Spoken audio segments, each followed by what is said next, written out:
आपकी 10th class की book first flight और आज हम उसका चैप्टर नंबर 5 पढ़ने वाले हैं जिसका नाम है द 100 ड्रेसेस। और इस चैप्टर में हम पढ़ने वाले हैं एक बच्ची की कहानी जिसका नाम है वांडा पेट्रोंस्की।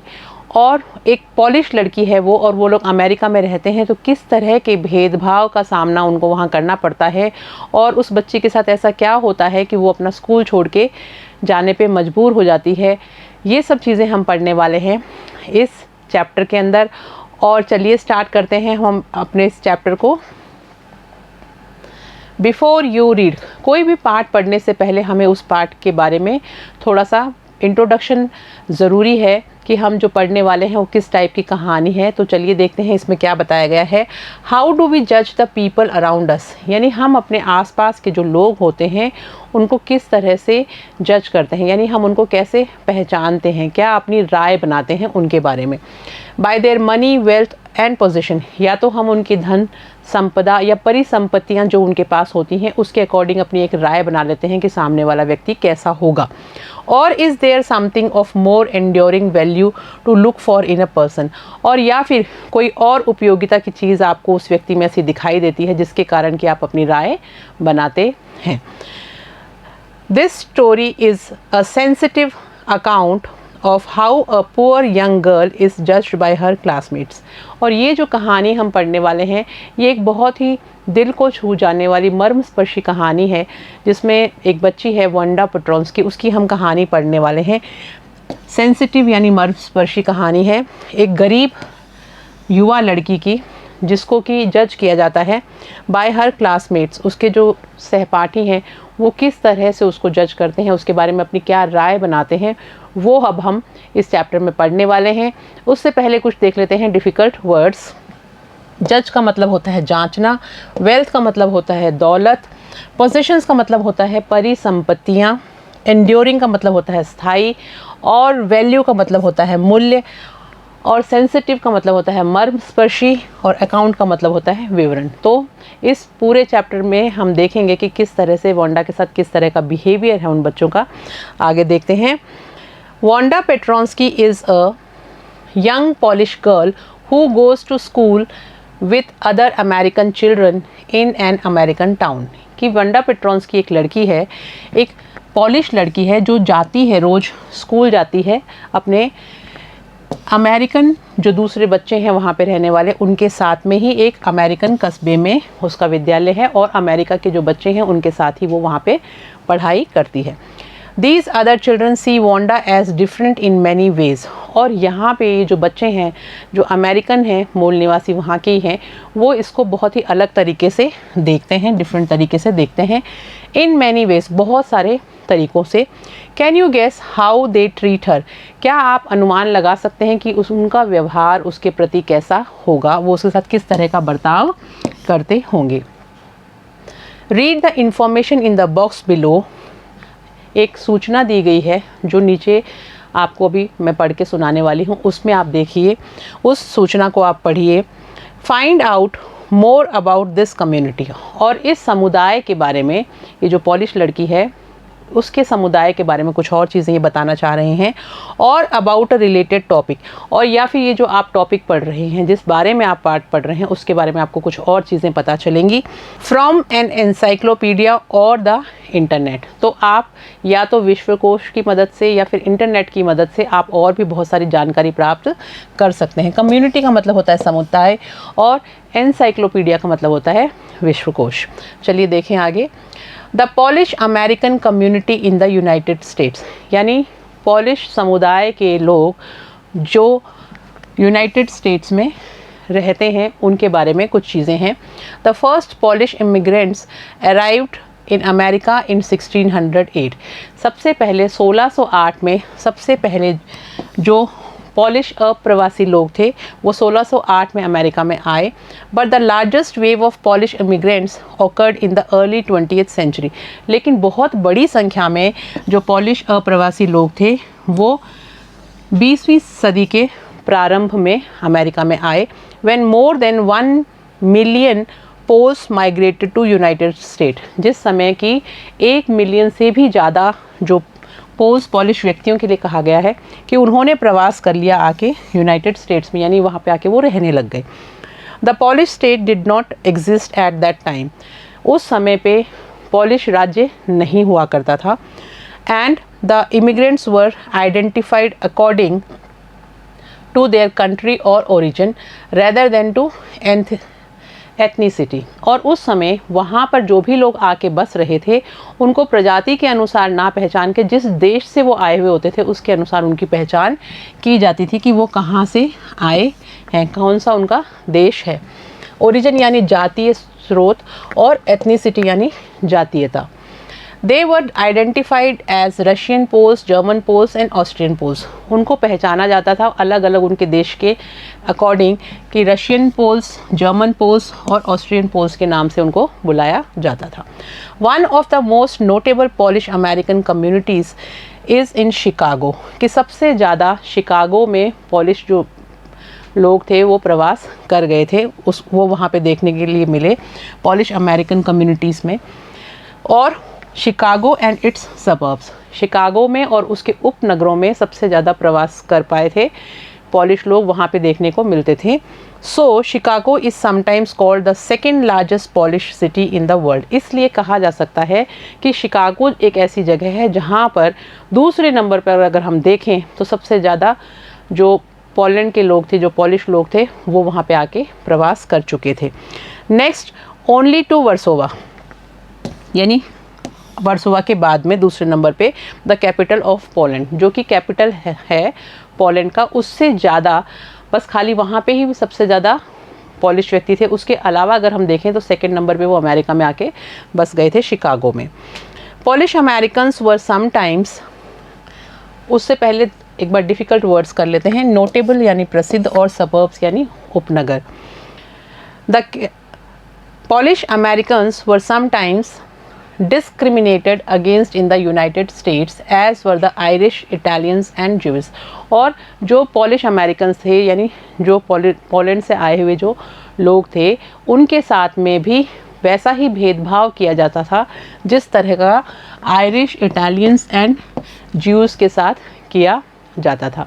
तो यही सेम भेदभाव जो है वो उसका सामना इन लोगों को भी करना पड़ा। ज्यूस मतलब होता है यहूदी। According to the United States 2000 census, यानी अगर हम 2000 का सेंसस उठा के देखें यूनाइटेड स्टेट्स का, तो 6,67,414 Americans of age 5 years and older reported Polish as the language spoken at home, यानी कि 6,67,414 जो लोग हैं उन्होंने 5 साल से बड़ी उम्र के जितने भी लोग हैं उन्होंने ये दर्ज कराया कि वो लोग घर पे पॉलिश भाषा का प्रयोग करते हैं। Which is about 1.4% of the people who speak languages other than English, जो कि अंग्रेज़ी के अलावा जो दूसरी भाषा बोलते हैं उसका 1.4% रिकॉर्ड किया गया, और 0.25% ऑफ द यूएस पॉपुलेशन, और अगर वैसे देखें तो यूएस पॉपुलेशन का वो 0.25% होता है। डिस्क्रिमिनेटेड मतलब होता है भेदभाव। चलिए आगे देखते हैं।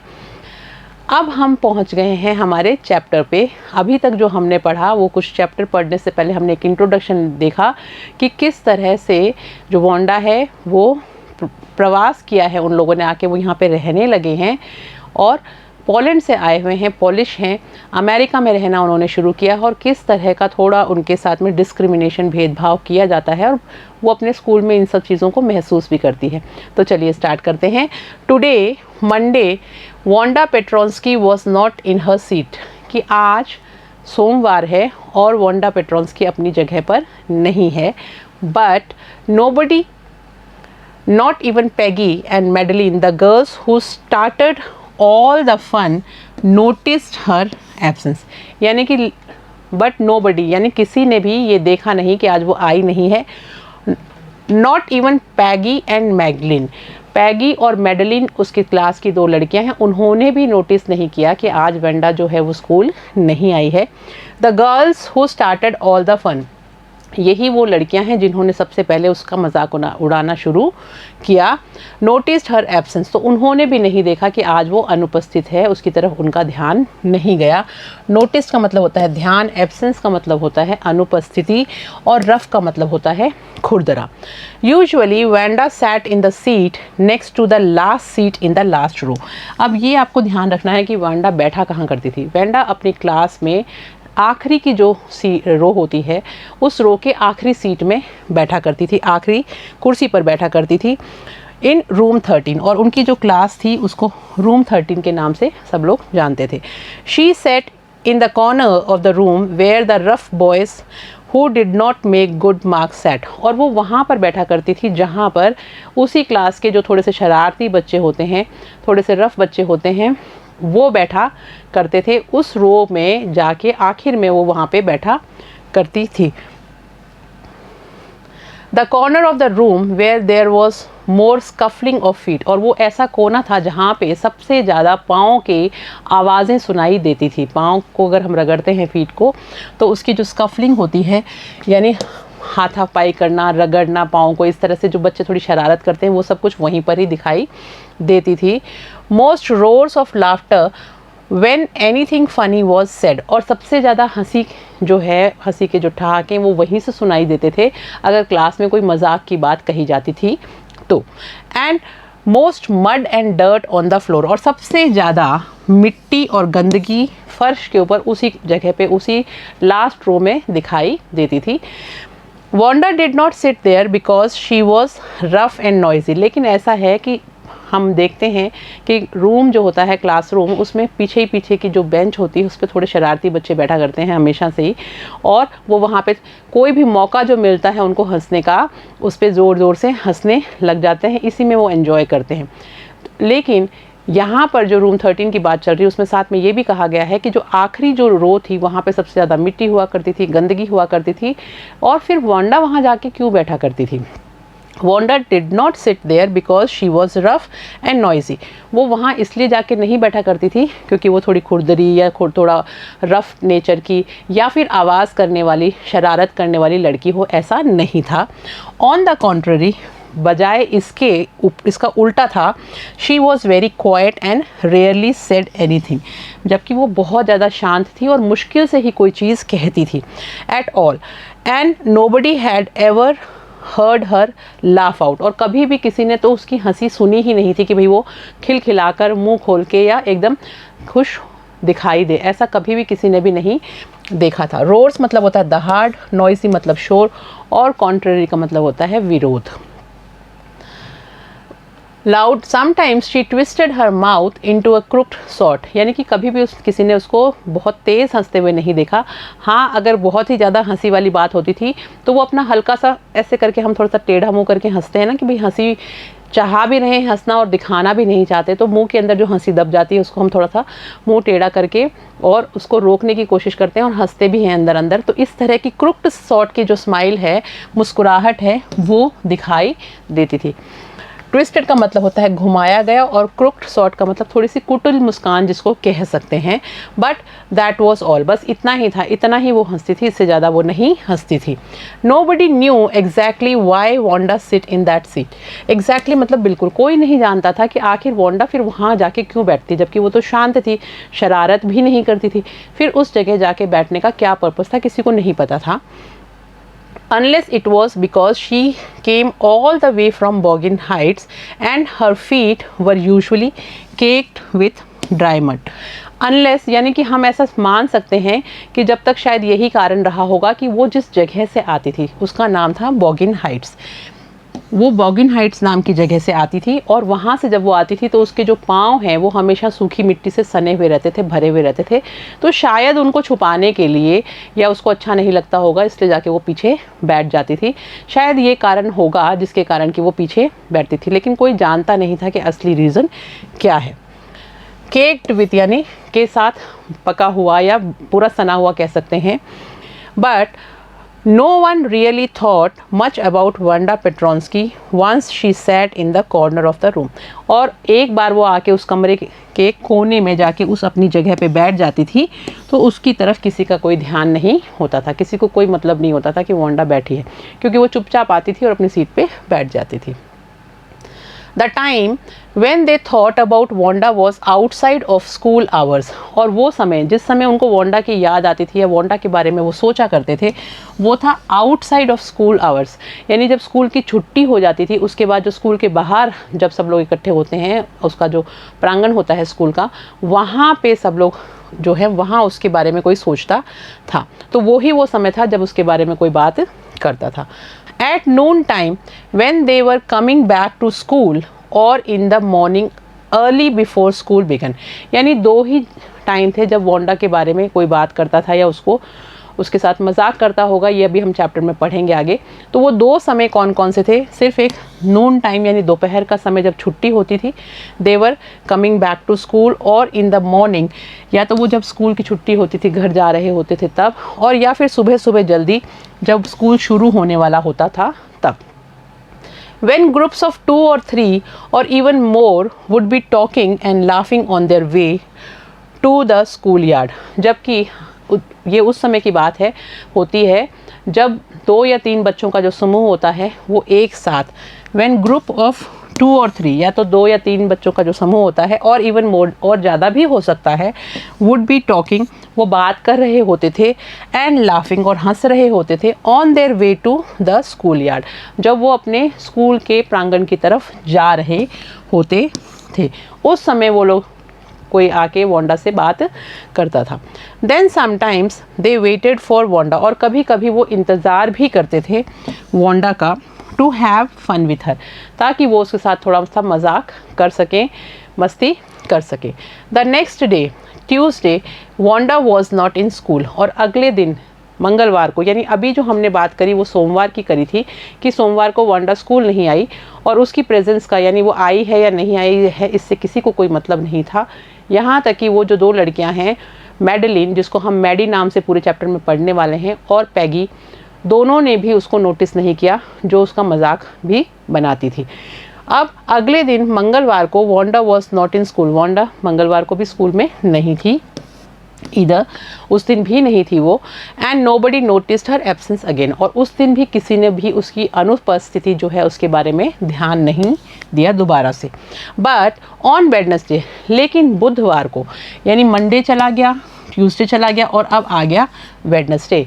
लेकिन वेडनेसडे को, बुधवार को, Peggy and Maddie who sat down front with other children who got good marks. तो जो ये दोनों बच्चियां हैं, पैगी और मैडी, ये कहाँ बैठा करती थी? आगे वाली रो में बैठा करती थी, जहाँ पे अच्छे नंबर लाने वाले बच्चे बैठा करते थे, फ्रंट रो में उनके साथ वो बैठती थी. And who didn't track in a whole lot of mud, और जिनके जो कभी भी मिट्टी से सने हुए उनके पाँव वगैरह या मिट्टी से कोई लेना देना नहीं था इनका, ये साफ़ सुथरी लड़कियां थी. डिड नोटिस, उन्होंने ध्यान दिया, दैट वांडा वॉजंट देयर, उन्होंने ये देखा कि आज वांडा वहाँ पे नहीं थी. Peggy was the most popular girl in the school, और पैगी जो है वो पूरे विद्यालय की सबसे ज़्यादा प्रसिद्ध लड़की थी. शी वॉज प्रिटी, और वो क्यों प्रसिद्ध थी ये भी हम देख लेते हैं. पहले हमने देखा कि वो फर्स्ट बेंच पे बैठती थी जहाँ पे पढ़ने वाले बच्चे बैठा करते थे, फिर उसके आसपास मिट्टी भी नहीं होती थी, यानी वो साफ़ सुथरी जगह से आती थी. तीसरा हमने देखा कि वो सबसे ज़्यादा प्रसिद्ध लड़की थी. शी वॉज प्रिटी, वो खूबसूरत भी थी.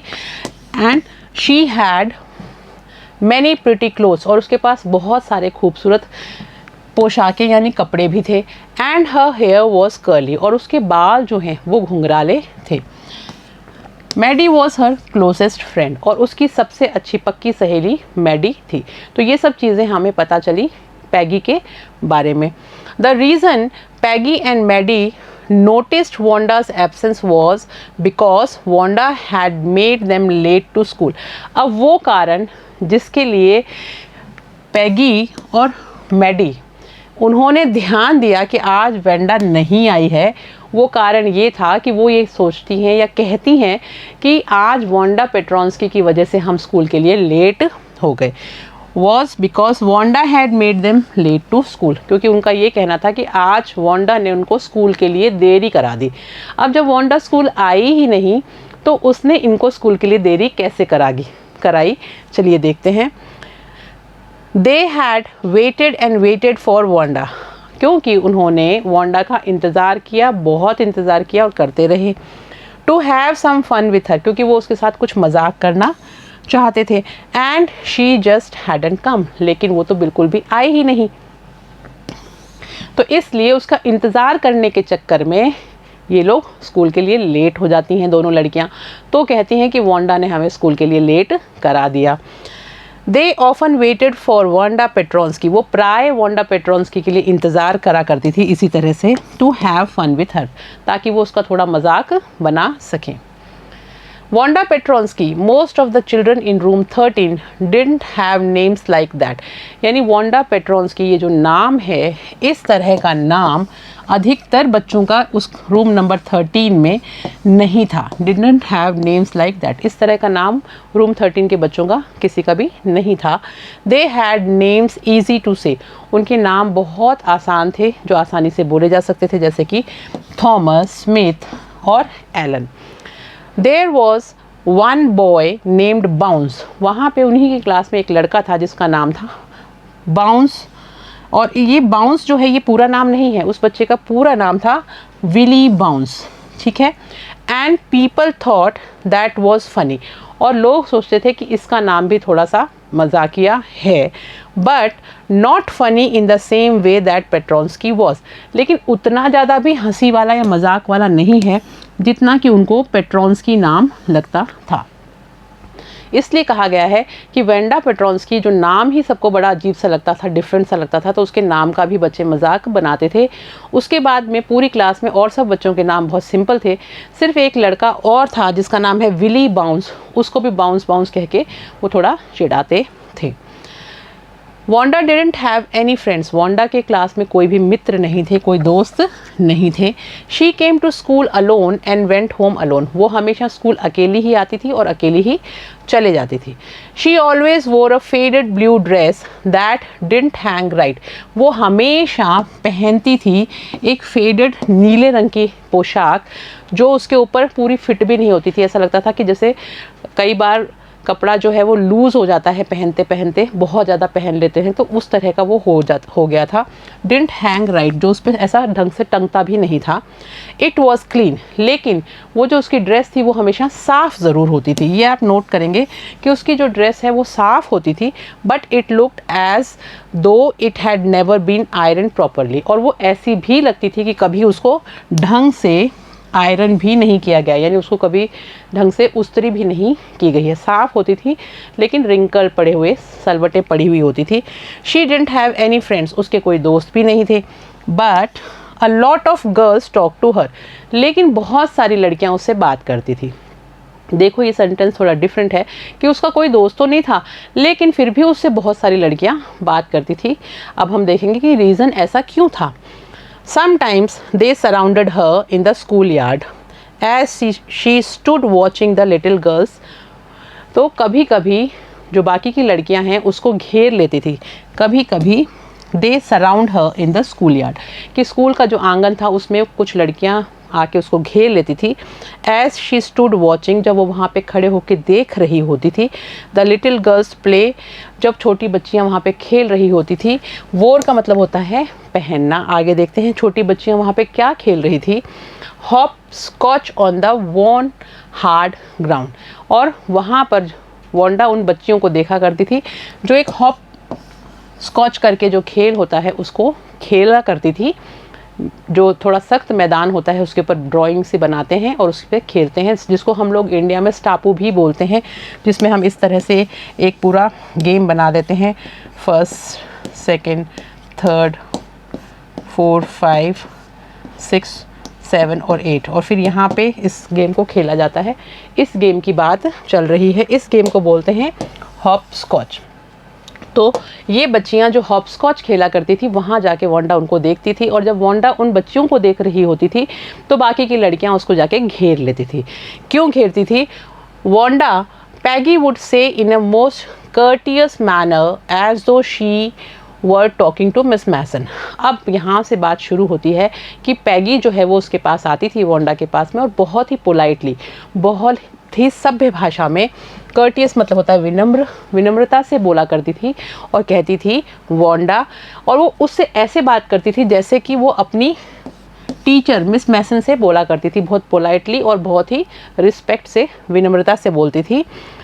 वांडा शी वुड से, और वो उससे कहती थी, giving one of her friends a nudge. Nudge का मतलब होता है थोड़ा सा कोनी से इशारा करना। तो अपनी किसी जो पास में फ्रेंड होती थी उसको, दोस्त को इशारा करते हुए कहती थी, जैसे मजाक बनाना शुरू करने वाली हो उस बच्ची का, कि Wanda she would say giving one of her friends a nudge. Nudge का मतलब होता है थोड़ा सा खिसकाना। टेल अस, अच्छा हमें बताओ, how many dresses did you से यू हैड, कि तुम्हारे पास कितनी पोशाकें हैं जो तुमने बताया, कि यानी वो पूछती थी उससे ये सवाल कि तुम बताओ कि तुम्हारे पास कितनी ड्रेसेस हैं, कितनी पोशाकें हैं। Hanging up in your closet, जो कि लटकी हुई हैं, क्लोजेट यानी अलमारी में या कोठरी में, कोई भी जगह पर, जो कि तुम्हारे यहाँ पे पूरी लटकी हुई हैं, वो कितनी ड्रेसेस हैं तुम्हारी अलमारी में। 100 वांडा वुड से, और इस प्रश्न का जवाब वांडा कहती थी कि पूरी 100। 100 exclaimed all the little girls incredulously, और जैसे ही वहाँ पे छोटी छोटी जो बच्चियाँ थी वो सुनती थी कि 100 ड्रेसेस, तो वो थोड़ी सी अविश्वास से भरी हुई सी वहाँ पे उसकी तरफ देखना शुरू कर देती थी अपना गेम छोड़ के। And the little ones would stop playing hopscotch and listen, तो लिटिल वंस यानी वो जो छोटी लड़कियाँ वहाँ पे खेल रही होती थी, अपना हॉपस्कॉच वाला जो खेल है उसको छोड़ के सुनना शुरू कर देते थे ये बात। या 100 all lined up said Wanda, और फिर वांडा कहती थी कि हाँ पूरी 100 हैं, और पूरी की पूरी एक मेरी उसमें क्लोजेट में लगी हुई हैं क्रम से, यानी लगी हुई हैं लाइन से। Then her thin lips drew together in silence, फिर उसके जो पतले पतले होठ थे वांडा के, वो बिल्कुल चुप, मुंह बंद हो जाता था उसका, जैसे कि वो बिल्कुल शांत हो गई हो। व्हाट आर दे लाइक, तो वो वापस पैगी उससे मजाक में पूछती थी, अच्छा वो कैसी दिखती हैं। ऑल सिल्क आई बेट, तो वो कहती सारी की सारी रेशमी होंगी, मैं शर्त लगा सकती हूँ। सेड पैगी, और वापस पैगी उससे ये बात कहती थी। Yeah all silk all colours velvet too, वो कहती थी कि हाँ सारी की सारी जो हैं वो रेशमी कपड़े की बनी हुई हैं, और सबकी सब जो हैं खूबसूरत हैं, और उनमें वो कहती है वो कहती है हाँ और मखमली भी हैं उन ड्रेसेस में। या वेलवेट टू, तो वो कहती थी अच्छा मखमली भी, यानी तुम्हारे पास 100 ड्रेसेस हैं, अलग अलग रंगों की हैं, रेशमी हैं और मखमली भी है। 100 ड्रेसेस वांडा वुड रिपीट स्टॉलिडली, और वापस जो वांडा है वो उसकी बात का जवाब देती थी, यानी उनकी तरफ ज़्यादा ध्यान ना देते हुए। स्टॉलिडली मतलब यानी निरुत्साह होके, बिल्कुल उसको बोलना है अपनी बात को, उससे और कोई मतलब नहीं होता था। तो इस तरह से वो वापस अपना जवाब दे देती थी। All lined up in my closet, और कहती थी कि सारी की सारी मेरी अलमारी में लगी हुई हैं क्रम से। Then they would let her go, उसके बाद वो लड़कियां उसे चले जाने देती थी। And then before she had gone very far, और इससे पहले कि वो उनसे काफ़ी दूर नहीं गई होती थी, they couldn't help bursting into श्रीक्स of peels of laughter, और फिर उनके मुंह से खूब तेज़ हंसी के ठहाके और तेज़ चीखें आवाज़ें निकलने लग जाती थी, जैसे कि वो बहुत ज़ोर से हंस रही हों, अपनी हंसी को रोक नहीं पा रही हों। Bursting into श्रीक्स of peels of laughter, तो बर्स्टिंग का मतलब होता है धमाका करते हुए, श्रीक्स यानी चीखते हुए, और पील्स ऑफ लाफ्टर यानी हंसते हुए, बहुत ज़ोर ज़ोर से हंसते हुए, कि देखो इस तरह की ये बात कह रही, यानी कि उनको ये हंसी आती थी कि कैसे ये बच्ची इस तरह से कह सकती है जो रोज़ सिर्फ एक ही ड्रेस में स्कूल आती है, और वो कहती है कि उसके पास 100 ड्रेसेस हैं, और बहुत ही कॉन्फिडेंस से बोलती है और चले जाती है। तो जैसे ही वो वहाँ से जाती है वो सब ज़ोर ज़ोर से हंसने लग जाती हैं। 100 dresses, obviously the only dress Wanda had was the blue one she वोर एवरी डे। अब वहाँ पे खड़े होके जब सब लोग सोचने लग जाते हैं। पैगी सोचती है 100 ड्रेसेस कि भाई 100 ड्रेसेस यानी 100 पोशाकें। ऑब्वियसली स्पष्ट है वो उस बात को कहते हुए बाकी सब बच्चों से कहती है the only dress Wanda had was the blue one she वोर एवरीडे, कि वांडा के पास सिर्फ एक ही नीले रंग की ड्रेस है, वो भी बिल्कुल पुरानी हुई हुई जिसका रंग उड़ा हुआ है, जो वो रोज़ पहनती है। सो वाई डिड शी से शी हैड 100, तो फिर वो ऐसा क्यों कहती है कि उसके पास में पूरी 100 पोशाकें हैं। व्हाट अ स्टोरी, क्या कहानी है। और ऐसे करके पैगी बोलती थी और सब लोग जोर जोर से हंसने लग जाते थे। How many shoes did you से यू हैड, फिर उससे पैगी कभी कभी ये भी पूछ लेती थी कि अच्छा ये बताओ तुम्हारे पास जूते कितने हैं जो तुमने बताए थे। तो वो कहती है 60 पेयर्स, कि मेरे पास 60 जोड़ी जूते हैं। All lined up in my closet, और सारे के सारे मेरी अलमारी में क्रम से लगे हुए हैं। Cries of exaggerated politeness greeted this all alike, और cries का मतलब होता है बहुत तेज़ से चीख निकलना। exaggerated politeness यानी exaggerated का मतलब होता है बढ़ा चढ़ा के कोई चीज़ बोलना, अतिशयोक्तिपूर्ण भी कह सकते हैं। politeness विनम्रता से, greeted यानी बधाई देते हुए। तो cries of exaggerated politeness greeted this all alike, और सब लोग जोर जोर से हंसने लग जाते थे और कहते थे अच्छा सारी की सारी एक जैसी हैं, सबके सब वहाँ पे लगे हुए हैं तुम्हारे शूज़। तो यानी मजाक में वो आगे उस मजाक को बढ़ाते थे। Oh know every pair is different, तो वो कहती थी नहीं नहीं सारे के सारे एक जैसे नहीं हैं, सब अलग अलग तरह के जूते हैं। ऑल कलर्स सभी रंगों के हैं। ऑल लाइंड अप, और सारे के सारे क्रमबद्ध किए हुए हैं, ढंग से रखे हुए हैं। Peggy, who had thought up this game, and Maddie, her inseparable friend, were always the last to leave. अब जब ये मजाक करते थे वांडा के साथ में, तो वहाँ से मजाक के बाद में पहले वांडा चली जाती थी, फिर बाकी की लड़कियाँ भी चली जाती थी। तो सिर्फ पैगी और मैडी ही ऐसी बच्चियाँ थी जो सबसे लास्ट में उस जगह को छोड़ के जाती थी। Peggy who had thought up this game, Peggy जिसने इस गेम को शुरू किया था, इसके बारे में सोचा था। एंड मैडी, और उसकी जो सहेली है मैडी, हर इनसेपरेबल फ्रेंड, इनसेपरेबल का मतलब होता है जिसको अलग नहीं किया जा सकता, ऐसी उसकी दोस्त पैगी की फ्रेंड है मैडी, यानी बेस्ट फ्रेंड जिसको कह सकते हैं, उसके लिए वर्ड यूज़ किया गया है जिसको अलग नहीं किया जा सकता। Were always the last to leave, वो उस जगह को छोड़ने वाले हमेशा आखिरी दोनों जने हुआ करते थे। Finally Wanda would move up the street, और उसके बाद में आखिरकार वांडा वहाँ से गली की तरफ चले जाती थी। Her eyes dull and her mouth closed, उसकी आंखें जो हैं वो काफ़ी सुस्त हो जाती थी, डल हो जाती थी। एंड हर माउथ क्लोज्ड, और उसका जो मुंह है वो बंद रहता था। इनसेपरेबल का मतलब होता है अविभाज्य, जिसको अलग नहीं किया जा सकता। और हिचिंग का मतलब होता है रुकना या पकड़ा जाना। Hitching her left shoulder every now and then in the funny way, और अपने कंधे को ऐसे मुचकाते हुए वहाँ से चले जाती थी, जैसे अब झेप जाती थी उस हिसाब से वो वहाँ से कंधे को हिलाते हिलाते कभी इधर से कभी उधर से। Then in the funny way she had finishing the walk to the school alone, और फिर वो उस रास्ते से हंसते, जब वो लोग सब हंस रहे होते थे तो उस रास्ते से वो बच्ची वहाँ चले जाती थी। She had finishing the walk to school alone, और क्योंकि वो हमेशा स्कूल आती भी अकेले थी और स्कूल से जाती भी अकेले थी, तो इस मजाक के बाद में वो वहाँ से स्कूल से भी चले जाती थी। Peggy was not really cruel, वैसे देखा जाए तो पैगी जो है वो वास्तव में निर्दयी नहीं थी, क्रूअल लड़की नहीं थी। She protected small children from bullies, क्योंकि वो छोटे जो बच्चे हैं उनको अगर कोई तंग करता था, उनको छेड़ता था, तो फिर वो उन बच्चों को तो बचाती थी, ऐसे बच्चों से जो बड़े बच्चे छोटे बच्चों को छेड़ते हैं या उनको तंग करते हैं, उनको बचाती थी उनसे। And she cried for hours if she saw an animal, और वो घंटों तक रोती रहती थी अगर वो किसी ऐसे जानवर को देखती थी मिस ट्रीटेड, जिसका कि लोग उसको सही तरीके से अगर ट्रीट नहीं करते थे, उसके साथ सही बर्ताव नहीं करते थे। तो कहने का मतलब ये है कि ये दो चीज़ें जो पैगी के बारे में बताई है कि पहली कि पैगी कभी भी जब छोटी बच्चियों को कोई तंग करता था तो उनको जाके रोक देती थी कि छोटी बच्चियां हैं, इनको तंग मत करो, तो इसका मतलब उसका नेचर तो अच्छा था। और दूसरी चीज़ कि अगर किसी जानवर को भी कोई तंग करता था तो उसको देख के वो रोने लग जाती थी, तो इसका मतलब वो दिल से बहुत सॉफ्ट कॉर्नर वाली लड़की थी। लेकिन फिर भी वो मजाक क्यों बनाती थी वांडा का।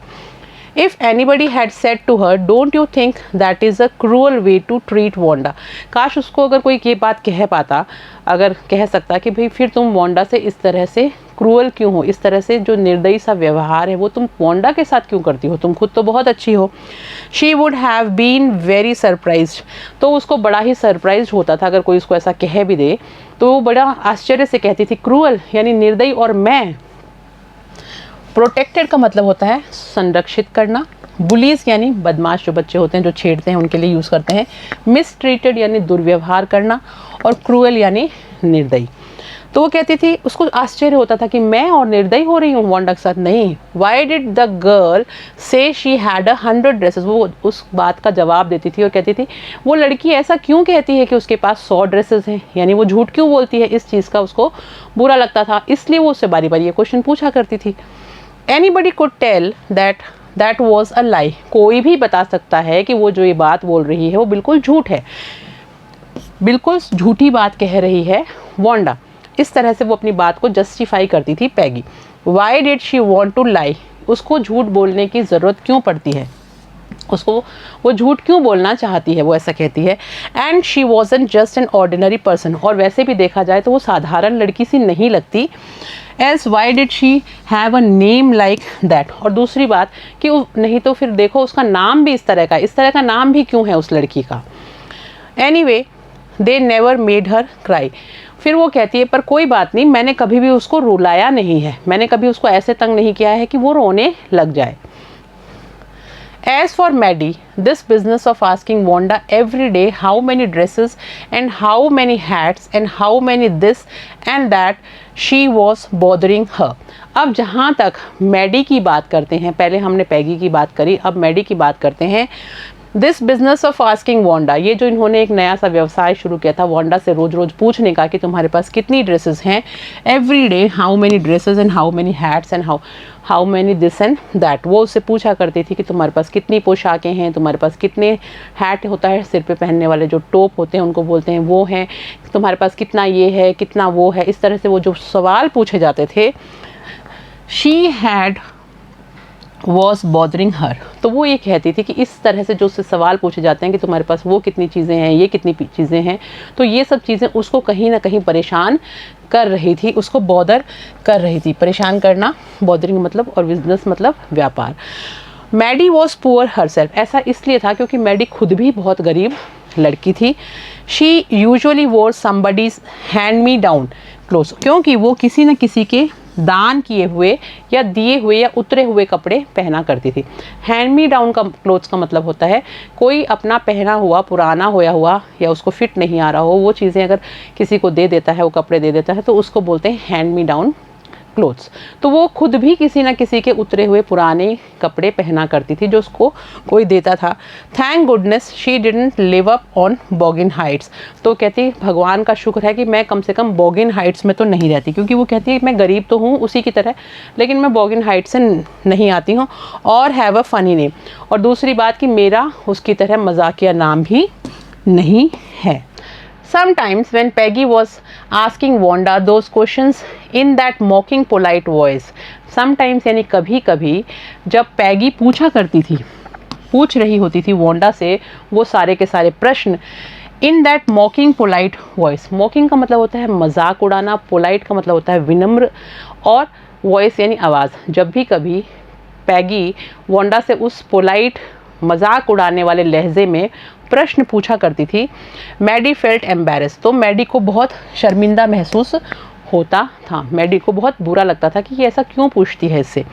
And studied the marbles in the palm of her hand, और वो जो उसके हाथ के अंदर वो जो मार्बल्स पकड़े होते थे, कंचे पकड़े होते थे, कंचे भी होते हैं, मार्बल संगमरमर भी होता है, जो भी उसने पकड़ रखा था हाथ में उसको वो और ज़्यादा टाइट से पकड़ लेती थी। Rolling them round and saying, और उनको वो हिलाते हुए कहती थी नथिंग हरसेल्फ, कुछ भी नहीं कहती थी वो अपने आप से, कुछ सेइंग नथिंग हरसेल्फ, कि वो अपने आप से भी कुछ नहीं कहती थी, बस उस चीज़ को खड़े खड़े देखती रहती थी और उसको बहुत ज़्यादा शर्मिंदा महसूस होता था। जैसे कि हम कोई चीज़ को हमारे बस में नहीं होती, रोक नहीं सकते और हम उस पर सिर्फ रिएक्ट कर सकते हैं, तो इस तरह से वो बिना कुछ कहे ही उन कंचों को अपने हाथ में रोल करने लग जाती थी और उसे बहुत शर्मिंदा महसूस होता था। Not that she felt sorry for Wanda exactly, ऐसा नहीं था कि उसको वांडा के लिए बहुत ज़्यादा बुरा लग रहा हो exactly, she would never have paid any attention to Wanda if Peggy hadn't invented the dresses game. अब वो कहती है she would never have paid any attention to Wanda, कि वो कभी भी वांडा की तरफ इतना ध्यान नहीं देती। अटेंशन का मतलब होता है ध्यान देना। इफ़, कि अगर Peggy hadn't invented the dresses game, अगर पैगी ने इस नए खेल को आविष्कार नहीं किया होता, इसको नहीं खोजा होता इसको, तो उसका भी ध्यान वांडा की तरफ कभी नहीं जाता। But suppose Peggy and all the other started in on her next, तो उसको ये लगता था, जब वो मन में तो ये सोचती थी कि ये गलत कर रहे हैं वांडा के साथ में, लेकिन अचानक उसके दिमाग में एक आइडिया और आने लग जाता था। जैसे ही ये विचार आता था वो थोड़ा घबरा जाती थी कि अगर इन्होंने वांडा को छोड़ के मेरा मजाक बनाना शुरू कर दिया तो क्या होगा। बट सपोज कि मान लो Peggy and all other started in on her next, कि कहीं दूसरा नंबर उसका तो नहीं आ जाएगा, कहीं सारे के सारे पैगी और बाकी की लड़कियां वांडा को छोड़ के उसको तो नहीं चपेटे में ले लेंगे या उसको तो नहीं मजाक उड़ाने लग जाएंगे। और ये विचार उसके जैसे ही दिमाग में आता था, she wasn't as poor as Wanda, तो वो थोड़ा घबरा भी जाती थी। पर दूसरी बात कि वो वांडा के जैसी उतनी ज़्यादा गरीब तो नहीं थी perhaps, but she was poor, लेकिन वो गरीब थी। Of course she would have more sense than to say she had 100 dresses। फिर वो कहती है कम से कम मेरे में इतना दिमाग तो है कि मैं इस तरह की बात तो नहीं कहती कि भाई मेरे साथ पास में 100 ड्रेसेस हैं। तो जैसे ही ये विचार उसके दिमाग में आता है कि मैं भी हो सकती हूँ वांडा की जगह, नेक्स्ट नंबर मेरा भी हो सकता है, पर वो दिमाग में फिर उसकी बात आती है, लेकिन मैं वांडा की तरह कभी इस तरह की बात नहीं कहूँगी कि मेरे पास 100 ड्रेसेस हैं, मैं गरीब हूँ कोई बात नहीं, मैं क्यों झूठ बोलूँगी कि मेरे पास 100 ड्रेसेस हैं। Still she would not like for them to begin on her, लेकिन फिर भी वो चाहती है कि भाई उसका मजाक उड़ाना वो लोग शुरू ना कर दें, ऐसा उसके साथ ना हो जाए। She wished Peggy would stop teasing Wanda Petronski, तो वो सिर्फ इच्छा करती है, यानी उसके मन में ये इच्छा होती है, वो प्रार्थना भी करती है कि काश पैगी जो है वो वांडा का मजाक उड़ाना बंद कर दे, लेकिन वो पैगी को कहती नहीं है। अटेंशन का मतलब होता है ध्यान और टीजिंग का मतलब होता है छेड़छाड़। तो बच्चों हमने पढ़ा ये चैप्टर जिसमें हमने पढ़ा पील्स ऑफ लाफ्टर, कि किस तरह से हंसी के ठहाके जो हैं वो स्कूल के प्रांगण में सुनने को मिलते थे। एक तो जब स्कूल शुरू होता था तब, और या फिर कभी कभी जब छुट्टी होती थी तब। और कौन करता था ये सारी की सारी चीज़ें होती थी वांडा के साथ में। वो एक गरीब लड़की थी, वांडा पेट्रोन्स्की उसका नाम था, और सब उसका मजाक बनाते थे, क्योंकि जब उससे पूछा जाता था कि तुम्हारे पास कितनी पोशाकें हैं, तो वो कहती थी कि 100 पोशाकें हैं और सारी लाइन में लगी हुई हैं। और जबकि उसके पास थी एक ही पोशाक, क्योंकि रोज़ वो वही पहन के आती थी, नीले रंग की रंग उड़ी हुई ड्रेस। तो इस बात पे सब लोग जोर जोर से ठहाके लगा लगा के हंसते थे और उसका मजाक बनाते थे। तो बच्चों देखा आपने किस तरह से वांडा का मजाक बनाया जाता है, क्योंकि वो कहती है कि उसके पास 100 पोशाकें हैं, जबकि उसके पास होती नहीं हैं, क्योंकि वो पहन के सिर्फ एक ही ड्रेस आती है। तो आई होप यहाँ तक चैप्टर आपको समझ में आ गया होगा। हम मिलेंगे नेक्स्ट क्लास में, तब तक आप लोग इसे पढ़ लीजिएगा। Thank you.